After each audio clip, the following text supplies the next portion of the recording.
nugat torta kore prekuse 2 od po 5 jaja 5 kašika šećera 3 kašike brašna 2 kašike kakaoa 100 ml ulja preliti sa 300 ml mleka fil 600 ml mleka 120 gr gustina nišesta skrob 200 gr šećera 150 gr čokolade 100 gr mlevenih ili blendiranih pečenih lešnika 100 gr lešnik napolitanki 250 gr maslaca 200 ml slatke pavlake 300 gr nutele ili bilo kojeg nugat tamnog dela Eurokrema. Priprema: prvo pravimo fil da bi se hladio. Pomešati gustini šećer, pa naliti malo hladnog mleka, a ostatak staviti da provri. Izmešati gustini šećer sa mlekom pa zakuvati u kipuće mleko. Mešati dok se ne zgusne, skloniti sa vatre, dodati čokoladu pa mešati dok se ne otopi. Prekriti folijom i ostaviti da se ohladi. Dok se fil hladi prviti kore.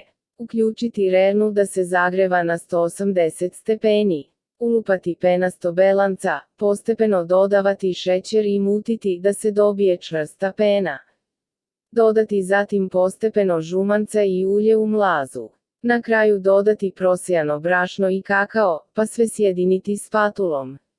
Obložiti okrugli pleh 26 cm papirom za pečenje pa istresti masu za koru i staviti da se peče između 20 i 25 minuta, zavisno od rerne.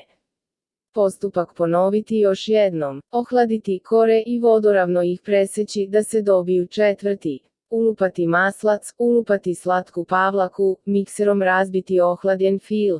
Dodati pola maslaca pa umutiti, dodati drugu polovinu pa umutiti.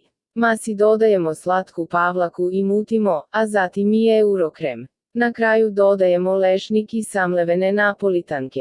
I sve mešamo. Obruč staviti na tacnu, pa prvu koru poprskati mlekom i nanajeti trećinu fila.